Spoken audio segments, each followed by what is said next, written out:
a madurar unas pocas estructuras, la pasiva, que además no somos unos prodigiosos en eso, pero en fin, habría que hacer esto. Y se le quiere enseñar, o eso se pretende, se le quiere enseñar español al niño que ya habla español. Es una tontería. Realmente no, se le quiere enseñar a leer y escribir. Pero se procede al revés, porque la capacidad, se debe de primero dar los elementos receptivos, porque así hablamos, o sea, así se aprende receptivamente, ¿sí? Y reflexivamente. Es decir, si primero enseñaran a leer y dejaran que el niño no escriba más que por necesidad, ¿sí? O sea, hay que voltear las cosas, no soy yo el único que lo dice, y dejarse de pelear por qué método, si el estructural o el silábico, todo el mundo que ha participado, porque a la larga la emisión tiene otras consecuencias, ¿no? Además se les olvida que la cuestión de la lectura es estratégica y que la cuestión de vamos a llamar, del conocimiento es de cero. O sea, el niño cuando llega a la escuela sabe que hay cosas que se leen y se escriben. Ya saben, ni modo que sea un verdadero... No, o sea, los niños son bastante inteligentes, sin ayuda aprendieron a hablar, por ejemplo. Y aprendieron a ser sujetos, y aprendieron las normas de la casa las aprenden. Entonces yo creo que en realidad los modelos, todos estos exámenes están hechos, y no es el Baester, es el magisterio y las autoridades, son verdaderamente gente que no tiene la más mínima idea de lo que es el fenómeno de la lengua, en el caso de la lengua, y qué es lo que se califica. Y se quiere volver escritores a gente que no tiene por qué escribir. Olvidando, porque eso se olvida, que la maduración no es una maduración dental. O sea, a los 7 años no todos tenemos por qué hablar bien. No todos tenemos las mismas maduraciones lingüísticas. En fin, y la otra es porque jamás se le permite al niño pensar en su lengua.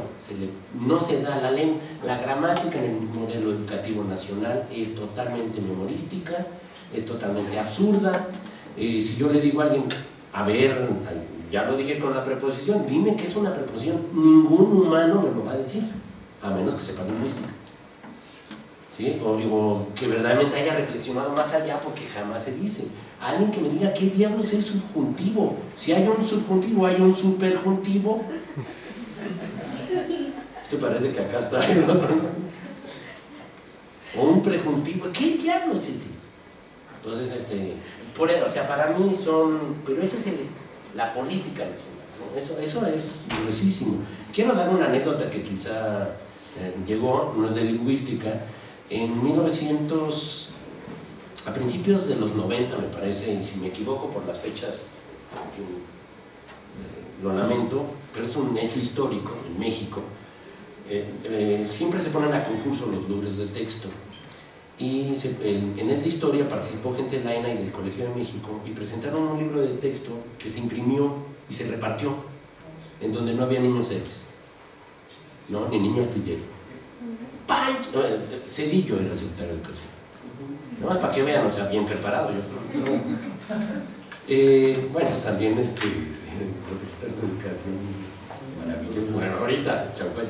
Pero bueno, lo primero, bueno, se cancela, pero está ese ejemplo. O sea, la ciencia histórica dice: yo no tengo herramientas para poder sostener la existencia de los niños héroes.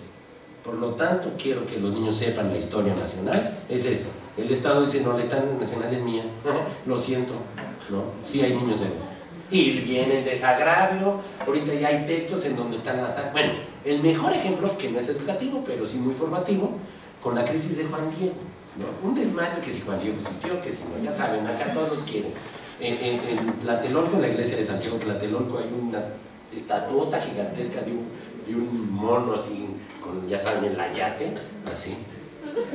Dice: reproducción original de Juan Diego, para que aparezca en español ya las estampitas. Pero bueno, existe la fe de bautismo de Juan Diego. ¿Por qué? Porque el Estado necesita cosas oficiales. Esta es hechiza. Y hay otra. En la aparición de la Virgen hay un códice que se llama Guadalupano, que está firmado por Sagún, al cual se le pidió a Joaquín Galarza que autorizara la firma, y él dijo: no, porque es hechizo. Y en la iglesia le importó un cacahuate, y existe el Códice Guadalupano, en el que se da cuenta de la aparición de la Virgen y está firmado por Sagún. El poder del Estado es el poder del Estado. Y en el caso del examen, pues es un recurso del examen. O sea, realmente, bueno, sí, ahora te voy a pagar a tu mi terapia, Pero bueno, y tiene que ver con algo que en el caso de, centrándonos en lo lingüístico, es muy interesante porque el español de América es muy diferente al español de España. Nosotros lo vimos, o sea, puedo traer el ejemplo del aragonés, muy diferente. Nosotros no hablamos castellano. Si alguien de aquí cree que habla castellano, pues lo felicito. A menos que sea español, nadie puede. Porque nosotros no pronunciamos la Z, a menos que tengamos frenillo y una bola de enemigos. Porque el que tiene la Z, en vez de tener a compas bien valedores, son unos mofadores, ¿no? Si yo hablara así, porque así nos han educado, o sea, realmente no es una patología del lenguaje, es una patología social, ¿no? Aquí a tus amigos, y nos llamaríamos el zipizapo, ya sabes. Pero bueno, no es igual. La gramática que traemos sigue siendo la gramática poco evolucionada, española medieval, retrógrada, en donde hay 5 tiempos en el indicativo. Es que véanlo, o sea, realmente por eso a nadie le importa la gramática, porque no la ven, no la vemos como hablantes. Nadie de los que estamos aquí, nadie. Y puedo poner aquí así una como de Las Vegas, ¿no? Y ahí pongo una lana para prestar. En la gramática se dice que hay 4 subjuntivos, 4 tiempos subjuntivos. Además están dichos un presente, 2 pasados y un futuro. Entonces sí, ya está verdaderamente cósmico, porque los 2 subjuntivos pasados nunca se usan para el pasado, ¿eh? O sea, si yo tuviera no es pasado. Pero bueno, ¿qué importa? Pero nadie de los que estamos aquí tenemos 4 tiempos. El español mexicano solo tiene 2 tiempos en el subjuntivo. Sí, el llamado presente, que no es presente, y el llamado pasado, que no es pasado. Pero en realidad tiene otro, que debería estar incluido el llamado pospretérito. Pero en fin, o sea, no importa. O sea, lo que quiero decir es que a la gramática, y lo puedo decir que en amplios, al modelo educativo y a la Real Academia, a pesar de que ahorita voy a dar ese ejemplo, se le ha olvidado que el español es una lengua y que tiene principios lingüísticos, científicos que deberían ser. Todavía maneja terminologías entre clásicas, esbirras, los tiempos compuestos. El español es ridículo, pero se dice que el tiempo compuesto, el antepresente, etc. Pero no tiene progresivos. Por una razón, el español sí tiene progresivos. Estoy viendo la tele, lo siento. Ese es un progresivo. ¿Por qué? Porque hay un odio hacia lo inglés. El inglés tiene progresivos y el español no va a tener progresivos. Y por lo tanto, nadie en su sano juicio dice que el español tiene progresivos. Y es lo que cualquier mexicano, no necesita estar vecinos de los gringos, porque cualquier mexicano usa los progresivos. ¿Cuál es el progresivo? El verbo estar o el verbo andar y un gerundio. Se oye peor que receta química, ¿no? Pero bueno, es decir, estoy estudiando, estoy viendo, y somos así, ¿no? Me hablan por teléfono, ¿sí? ¿Qué onda? ¿Qué haces? Me estoy yendo a Oaxaca. Cálmate. Así no. Pero es para informarte que estoy en el tránsito de la acción de irme a Oaxaca. O sea, la lengua tiene otra lógica, ¿no? Y esa es otra, que los que hacen la gramática son los que defienden el género a muerte, son los que defienden no, tienes que decir la palabra tal como es, como si la lengua fuera lógica. La lengua no tiene, la lógica está en otro sentido, ¿no? Pero bueno, en realidad la parte gramatical se ha olvidado porque lo que se quiere es, hablando de políticas de lenguaje, que ya llevaron la parte sociolingüística, pero yo lo puedo decir, el Estado mexicano tiene básicamente 2 políticas, esencialmente 2 políticas de lenguaje. Uno es la eliminación de la diversidad lingüística, sobre todo la indígena, es que las lenguas indígenas se dejen de usar por todas las vías que el Estado tiene a su alcance, y la otra es la sanción y la utilización de una sola forma lingüística del español como sancionadora de todo. Ya cuando la Suprema Corte decide decir que hay palabras que por sí mismas son groseras, ¿sí? Ya es verdaderamente el colmo, ¿no? Aunque Gobernación lo ha estado haciendo. En el radio, si yo digo caca, recibo una multa de 3,000 pesos, porque caca es una palabra sancionada. O sea, no es palabra prohibida en el radio por locutores. O sea, si a mí me entrevistan y yo voy como invitado, digo que acá, como dicen en mi casa, sí, me la pelan. Así dicen en mi casa. Perdón, esto sí lo puedo decir, pero el locutor tiene que decir, bueno, excremento, y ya saben todas las cosas, o heces.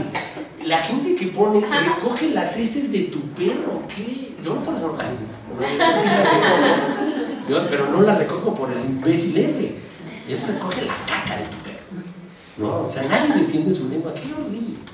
Y la lengua es identidad. No, pero bueno, nos quitan la lengua, todo el mundo teme hablar porque cree que se va a equivocar. Por eso nadie quiere aprender lenguas indígenas en otra parte. Es que hablo mal. Pero bueno, ¿no? Pero sí, en realidad la política del Estado en términos de lengua es impresionantemente radical. Por eso una falta de ortografía pesa lo que pesa. Por eso, crean lo que se acuerdan, lo que le ha pasado a las artistas cuando hacen su Twitter. ¿Cómo se desquitan? Y ahora sí, todos los del Estado controlan. Antes de mandar su Twitter hay gente que les revisa hasta los puntos, ¿no? Porque hay otros. Bueno, a tal grado que hay una profesión en México que se llama corrector de estilo.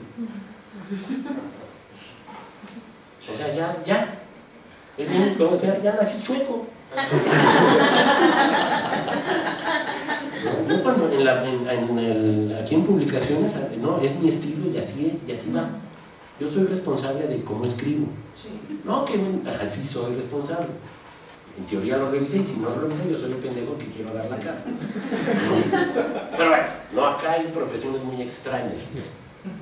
Pero bueno, una vez estábamos escribiendo un artículo, para un artículo en inglés, un cuatillo, pero lo hacíamos en español, pero un español así. Entonces pusimos algo así como comenzando los signos, no sé qué, y llega una japonesa y nos dice, no se empieza con gerundio la oración.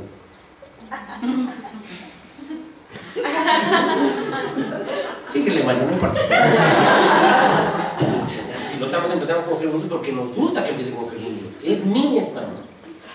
No, pero bueno, ya saben, acá no, pero es como verdaderamente todos aquellos que usaron el pelo corto cuando eran jóvenes, porque el pelo corto en los hombres ¿se acuerdan todo el estigma del pelo corto? Bueno, a mí sí me tocó, ahorita pues ya que me quejo. Pero al menos en esta parte. No, a mí sí yo no usé el pelo largo jamás porque la escuela me prohibía. Y pues había toda una serie de valores negativos. ¿Por qué? Son normas, como cualquier norma sancionadora. Pero en fin, después de esta manera, ¿sí? Regresamos. Ay, no sé. ¿Cómo les decía? Es que sí da. Pero bueno. No, pues se necesitaría nada más para terminar que verdaderamente sean científicos, lingüistas, los responsables. En la Academia Mexicana de la Lengua solo hay 2 lingüistas. 2 de 36. En la Real Academia de la Lengua Española hay lingüistas y la dominancia es que no haya lingüistas, y salió una gran gramática de 2 volúmenes, la gramática de la Real Academia, hecha básicamente por el lingüista, lo que garantiza que la gramática, créanlo, la gramática de la Real Academia es una buena gramática española, con sus bemoles, pero luego salió el compendio hecho por el no lingüista y ya hay cosas ahí caóticas que es nada que ver, ¿no? Y hay otra gramática hecha por puros lingüistas de 3 volúmenes, excelente, excelente. Si quieren saber de español, esa es la gramática que tendrían que ver, no la de la Real Academia, porque la Real Academia sigue creyendo que pule, limpia y da esplendor a la lengua, que se encarga de aplastar a todas las demás lenguas, ¿no? Pero bueno, es así. Pero en fin, sí hay trabajos científicos, lo que pasa es que no hay científicos. Yo hace rato decía que, exagerando de cierta manera, que el número de lingüistas en México es el mismo número de universidades que dan lingüística en Estados Unidos. Esto es cierto, relativamente, porque en México hay muy pocas escuelas de lingüística y en Estados Unidos, por cada estado, al menos hay una universidad que da lingüística, y en California hay 4 universidades, y en Texas hay 6, en fin, en Nueva York hay varias que dan lingüística. ¿Sí? Los países del tercer mundo asiático son impresionantes porque sus problemas lingüísticos son abordados por academias de más de 300 lingüistas. En México, los lingüistas son hechizos. El Estado hizo lingüistas hechizos al vapor, que no son lingüistas y que son algunos de los que toman decisiones. Pero en fin, sí, disculpen, ya llegué otra vez. Sí, tendría que hasta cambiar así de otro. Buenas tardes, ya acabo de llegar. Pero bueno, decíamos así como si no es que a veces hablo con el cerebro y a veces con el hígado, ¿no? Todos hablamos la misma lengua, pero nadie la habla igual. Y justo la hablamos porque tenemos la misma sintaxis, la misma morfología y la mismísima fonología. Para esto necesitamos ver que los fenómenos de la lengua son abstractos, o sea, nadie lo puede decir, ¿dónde está la sintaxis? Pues, o sea, ahorita te voy a decir dónde se manifiesta esto, o sea, el habla es la concreta, por eso sabemos que lo hacemos diferente. Pero básicamente la lengua es abstracta en el sentido que las unidades y las relaciones son abstractas. La familia es abstracta, ¿sí? Es decir, nadie ve una familia físicamente. Son las relaciones padre, madre, esposo, son las relaciones, son abstractas. Porque se cree que abstracto es no existente, ¿no? Es muy curioso porque se ha querido, lo cual es una estupidez mayúscula también, que las lenguas indígenas sean patrimonio de la humanidad. La pregunta de la estupidez, más bien el comentario de la estupidez es muy simple. ¿Por qué las lenguas indígenas? ¿Por qué no todas? ¿Sí? Y además intangible, pero la lengua es tangible. Si no fuera audible, ¿qué oímos? Es decir, es objetivo, por eso la oímos, por eso me oyen, no por el micrófono nada más. Pero bueno, en fin, eso ya lo veremos. Pero en términos, sí, la cuestión es nada más darle, y la vamos a nombrar la lengua más metafórica de México, como si fuera un galardón. Pero bueno, la lengua es sistemática, impresionante. O sea, si ustedes verdaderamente nunca han visto lo que es el sistema, es el que se mete a la lengua entiende lo que es el sistema. Es impresionante el rigor sistemático del sistema. Voy a dar ahorita, porque no se ve más adelante, es una variable de orden morfológico, y a ver si se percibe. En México está sancionado de manera negativa, la sanción siempre es ideológica, es extralingüística, a la gente que le agrega una S al pasado en la segunda persona y dice fuiste, compraste, esto está sancionado. Pero vamos a ver qué hace, y lingüísticamente, científicamente, si una persona lo dice, es porque su lengua, las reglas de la lengua se lo dicen que está, ¿no? O sea, es lingüísticamente perfecto. O sea, socialmente ya quedamos y hasta el de frenillo sufre, ¿no? Bueno, ahorita les doy otro número de la X de México. La persona que dice fuiste, compraste, lo único que está demostrando es ¿qué necesito para marcar a la segunda persona del español? Una S. Porque si quiero marcar el plural, uso mos. Entonces, vean, es cantas con S, cantamos con mos, ¿no? Me voy al futuro, hay una E ahí, cantarás con S, cantaremos con mos. Cantabas, cantamos, cantábamos, no importa, o sea, la que vayan viendo siempre es una relación S-mos, S-mos. Llega al pasado y ahí falta la S. Y simplemente lo que hace el sistema le dice, falta una S. Y la pone. Es decir, los que sancionan a una persona que dice cantaste, lo único que está haciendo es ejercer su poder, totalmente válido como ser sujeto, ser social, pero es una estupidez lingüística porque dice cantaste, lo que ha hecho es regularizar su sistema de segunda persona, o sea, no ha hecho nada atípico. Esa es la razón del sistema. La gente que dice vénganse hace exactamente lo mismo de otra naturaleza, porque sabe que le falta algo al vénganse que ya implica algo más. Y hay otros ejemplos más sorprendentes, o sea, verdaderamente más sorprendentes, que cuando vean lingüística histórica es impresionante lo que sucede. Pero voy a dar un ejemplo de lo que es ser sistemático, y con repercusiones históricas. Cuando llegan los castellanos a América en el siglo XV-XVI, sobre todo en el XVI, el castellano todavía tiene un sonido sha.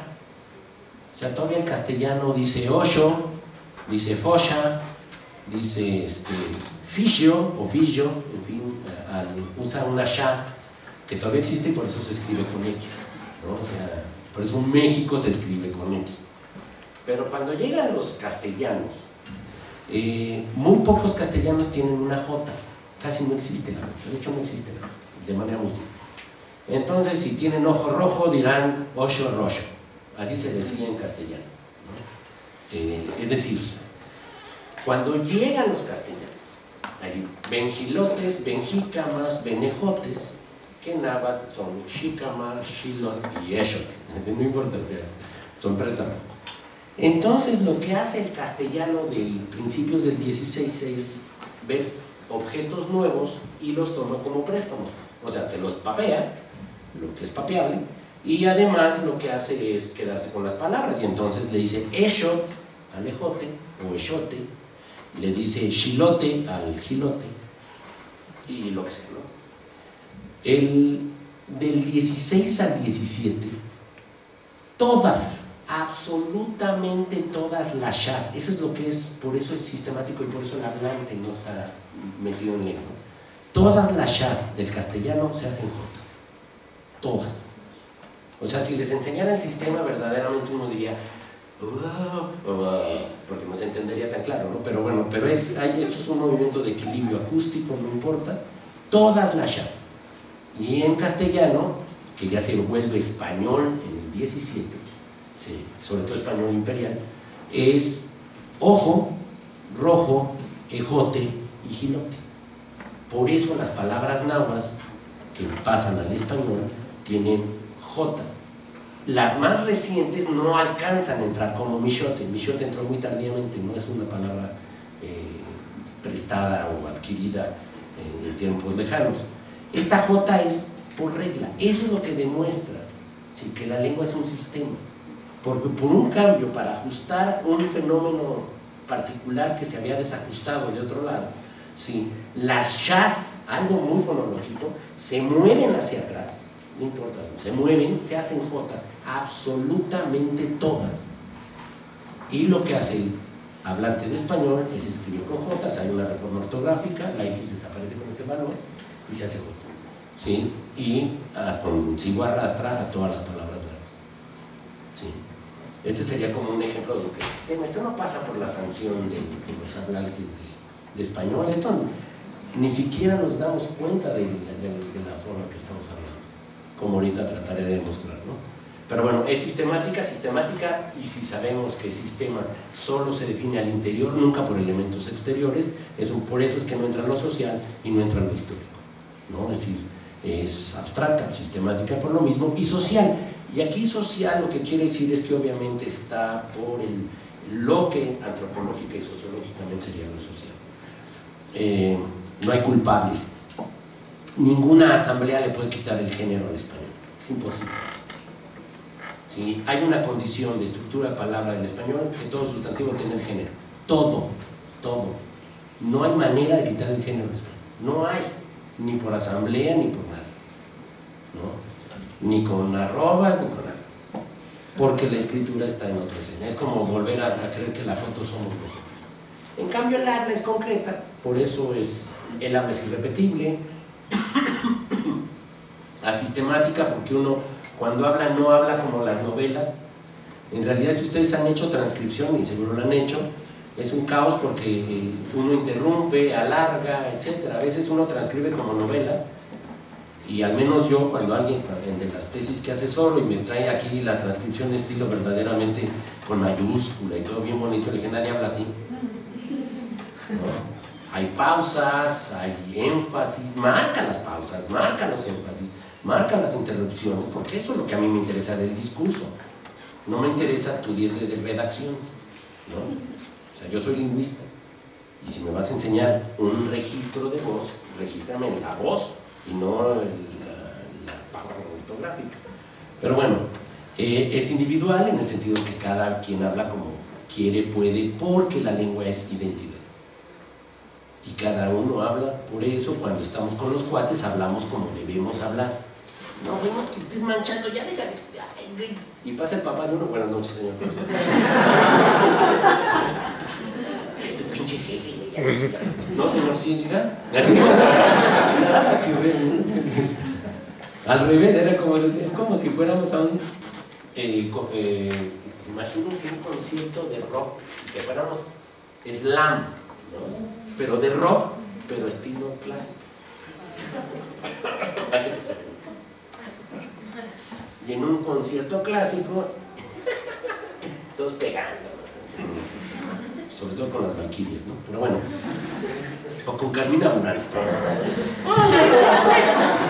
Toda la clase en Bellas Artes, aventando a alguien para arriba. Pero bueno, la esencia de la lengua es que se define por oposición. Si hay oposición, existe lo que sea. Entonces, cuando en español se dice, por ejemplo, que hay género masculino, es que existe el género femenino. Y se llama masculino por un error. Se debe haber llamado el género A y el género B. Pero al momento que le ponen masculino femenino, uno ve, y no tiene nada que ver con Freud, ve sexo, ¿no? Pero nada tiene que ver la O de foco con la A de foca. Nada, ¿no? Por más que uno le busque, ¿no? Pero sí, no, nada. De hecho, la palabra niño sí tiene género. La palabra niño sí tiene género. Es decir, género masculino-femenino. Es niño masculino, niña femenino. Pero el caso de foco es masculino, pero no tiene marca de género. No hay, o sea, la O es una vocal de la palabra, ¿sí? Porque no hay oposición. A menos de que estemos jugando y entonces un foco se enamoró de una foquita, pero que estemos hablando de una bombilla, etc. Ahí están, salieron foquitos, las foquitas y las... Eso se entiende, dicen porque la lengua es creación y esto no me puede decir nadie que no lo puedo decir porque lo acabo de decir. Esto me lo dijeron una vez, ¿no? Que dije algo que en español se decía así y entonces uno del público me dijo, yo nunca lo he escuchado. Bueno, por tercera ocasión te lo voy a volver a decir. Todo en la lengua son relaciones. Todo en la lengua son relaciones. No existe nada así. Por eso el léxico se desubica. El léxico no se opone a nada, ¿no? O sea, el léxico son palabras que llegan, lo que nombran o lo que designan es lo que existe, pero no la palabra. Es decir, la palabra puede ser una o puede ser otra, etcétera, ¿no? Y todas las relaciones son asimétricas. Es decir, siempre hay un elemento superior en jerarquía que el otro. Hay un sustantivo, debe haber un modificador del sustantivo.